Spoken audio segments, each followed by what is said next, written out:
Islam is not just something we practice in the mosque.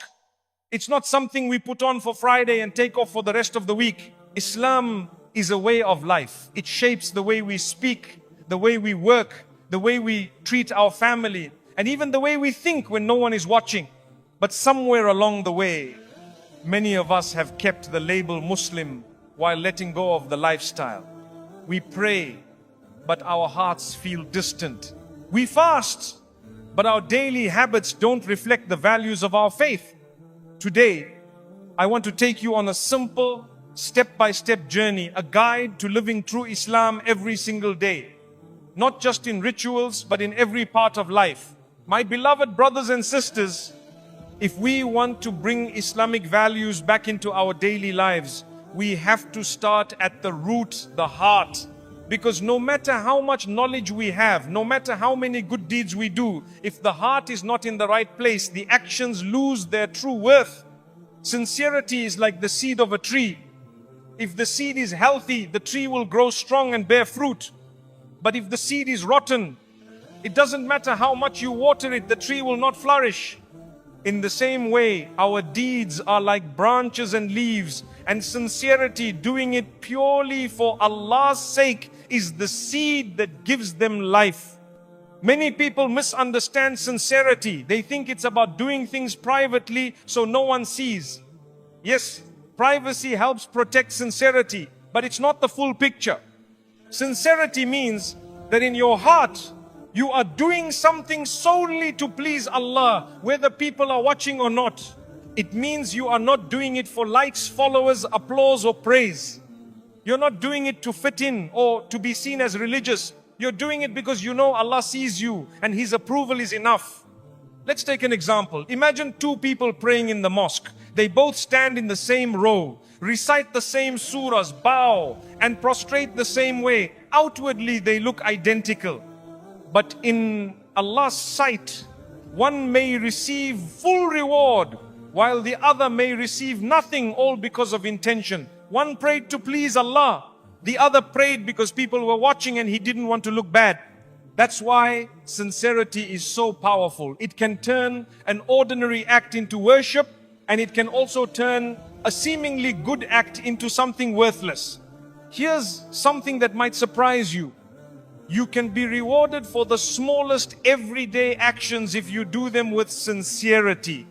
When you smile at someone to make them feel welcome, that can be worship. When you earn money to feed your family, intending to fulfill your duty as a provider, that can be worship. When you pick up litter from the street, not for thanks, but because you know it pleases Allah, that can be worship. On the other hand, even big acts of worship like fasting, giving charity or reciting Qur'an can be stripped of reward if they're done for the wrong reason. The Prophet, peace be upon him, warned us that one of the first people to be judged on the Day of Judgment will be someone who did good deeds but not for Allah. They did it for recognition, for reputation, for status. And Allah will say to them, you did it so people would say good things about you, and they said it. Today you have no share with me. So how do we make sure we have sincerity? First, we check our intentions before we do something. Ask yourself, if no one knew I did this, would I still do it? If the answer is yes, then inshallah your intention is sincere. Second, we check our hearts during the act. Sometimes we start with sincerity, but as we're doing something, our intention shifts. For example, you begin helping someone purely for Allah, but halfway through you think, I hope people see how kind I am. The key is to notice these thoughts and quietly renew your intention in your heart. Third, we check our intentions after the act. If people praise you, do you feel like their praise is the main reward? Or do you think, Alhamdulillah, Allah accepted it and that's enough for me? It's also important to remember that sincerity is not something you get once and keep forever. It's something you have to guard and refresh constantly. The world we live in today is full of distractions, social media, likes, public recognition, comparison with others. These can easily mix into our intentions without us realizing. That's why scholars of the past used to say nothing is harder to maintain than intention. One way to strengthen sincerity is to do some deeds in complete secrecy. Give charity without telling anyone. Pray in the night when no one sees. Help someone anonymously. These acts will train your heart to find joy in pleasing Allah alone without the need for human applause. But sincerity is not just about worship, it's also about daily life. If you work sincerely, don't cut corners, don't cheat, don't waste time, even if no one is watching. If you are a student, study sincerely, not just for grades, but because gaining knowledge benefits you and the ummah. If you are a parent, raise your children sincerely, not so people say, what a great parent, but because it's an amana from Allah. When sincerity becomes the foundation of your actions, you will notice a change. You'll feel lighter because you no longer need everyone's approval. You'll feel more peaceful because you're not chasing recognition. And you'll feel more connected to Allah because you are living for Him, not for the eyes of people. My brothers and sisters, sincerity is where all true change begins. If you want to live true Islam every day, start by asking Allah to purify your intentions. Make a habit of saying before any good action, "Oh Allah, I am doing this for you, accept it from me." Because when the heart is right, the deeds will follow. And when the deeds are sincere, they will not only change your life in this world, they will build your home in the next. If sincerity is the seed of living true Islam, then prayer, salah, is the water that keeps that seed alive and growing. Without water, even the healthiest seed will dry up and die. And without prayer, even the most sincere intentions will eventually fade away. Salah is not just one of the pillars of Islam. It is the pillar that holds your entire faith together. Without it, the structure of your deen starts to crumble. It's the direct connection between you and Allah. No middleman, no appointment, no waiting list. 5 times a day, you are invited into the presence of your Creator, and each time is an opportunity to realign your heart, refresh your soul, and reset your direction. Think about it like this. Life is full of distractions, temptations, and noise. You start your day with good intentions, but within hours, worries, work, social media, and interactions with people can make you forget. Prayer is the anchor that pulls you back before you drift too far. Every time you pray, you're telling your heart, stay connected, remember who you are, remember who you belong to. One of the most beautiful things about prayer is its timing. Allah has spread it throughout the day, so we never go too long without remembering Him. Fajr at dawn reminds you to start your day with Allah before you start it with the world. Dhuhr in the middle of the day pulls you away from your work and reminds you that nothing is more urgent than your connection to Him. Asr in the late afternoon reminds you to slow down, reflect, and prepare for the end of the day. Maghrib at sunset marks the closing of another day, a chance to thank Him before the night begins. Isha before sleep lets you end your day in peace, knowing you spoke to Allah before you spoke to your pillow. My brothers and sisters, if we want Islamic values to be present in our daily life, we cannot treat prayer as a side obligation we fit in when it's convenient. Prayer has to be the center of our day, the non-negotiable appointments around which everything else is scheduled. When you anchor your day around salah, everything changes. You start organizing your time better. You think twice about where you go and what you do because you know prayer will come soon. You even become more mindful of your speech and actions because each prayer is a moment of accountability, a meeting with Allah. Let me ask you, have you ever noticed how easy it is to fall into bad habits when your prayers are delayed or rushed? And how much easier it is to resist temptation when your prayers are on time with khushu, focus. This is not a coincidence. Salah protects you. Allah tells us in the Qur'an, indeed, prayer prohibits immorality and wrongdoing. Al-Ankabut 29:45. It's not magic, it's training. 5 times a day, you are training your heart to obey Allah, your body to submit, and your mind to focus on what truly matters.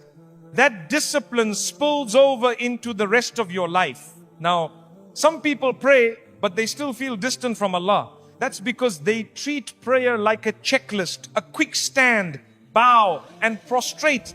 But salah is not meant to be a rushed duty. It's meant to be a conversation. When you recite Al-Fatiha, don't just repeat the words. Remember that Allah is responding to each verse. When you go into sujood, don't just touch your forehead to the ground. Pour your heart out. Tell Allah your fears, your struggles, your hopes. And here's the thing. Even if your mind wanders, don't give up. Focus is something you build over time. The more you prepare your heart before prayer, by making wudu calmly, clearing your mind and reminding yourself who you are standing before, the more your salah will nourish your soul. Prayer is also a reminder that we are servants of Allah, not servants of our schedules. No matter how busy you are never too busy to pray, because the one who gave you your time can take it away in an instant. There will come a day when the call to prayer will no longer be for you in this world, but for your janazah. Don't wait until that day to realize the value of salah. If you've been struggling to pray on time, start with small steps. Make one prayer a day your absolute focus. Guard it with all your energy. Slowly extend that discipline to the others until your day revolves around all five. Keep a prayer log or set reminders, not because you don't care, but because you do. My brothers and sisters, prayer is not a burden, it's a gift. It's Allah saying to you, I know you are busy, I know life is heavy, but come to me and I will give you peace. So if sincerity is the seed of living true Islam, prayer is the anchor that keeps it rooted and growing strong. No matter how hard the winds of life blow, make your salah the first thing you protect in your day.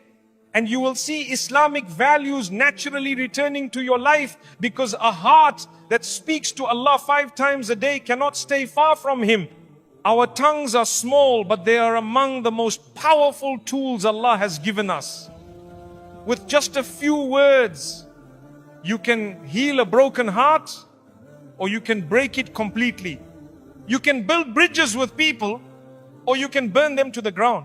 That's why if we want to bring Islamic values back into our daily lives, we must start by looking at how we speak to our family, our friends, our co-workers, and even strangers. You see, speech in Islam is not just about saying the truth and avoiding lies. It's also about how you say it, why you say it, and what effect it will have on the person hearing it. The Prophet Muhammad, peace be upon him, taught us, whoever believes in Allah and the last day should speak good or remain silent. This is not a suggestion, it's a standard for every believer. Imagine if we all applied this one rule before speaking. How many arguments would disappear? How many friendships would be saved? How many hearts would feel lighter? Kindness in words.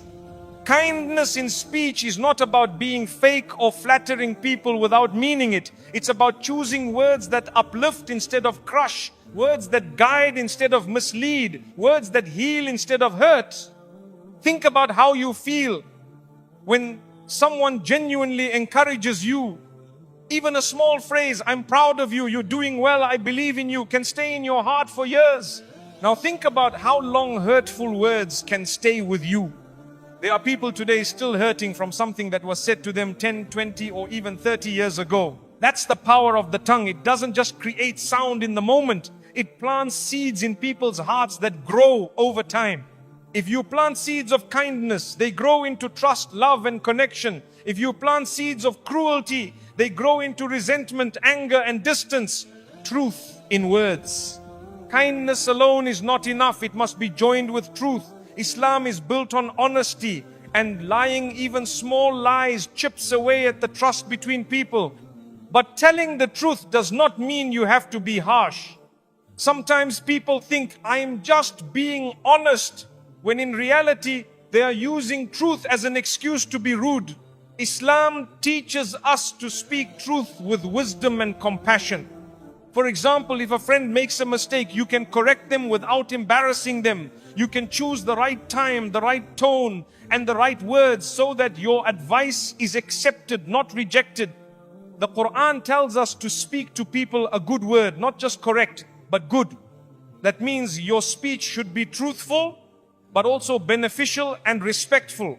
Speech as a reflection of the heart. Our words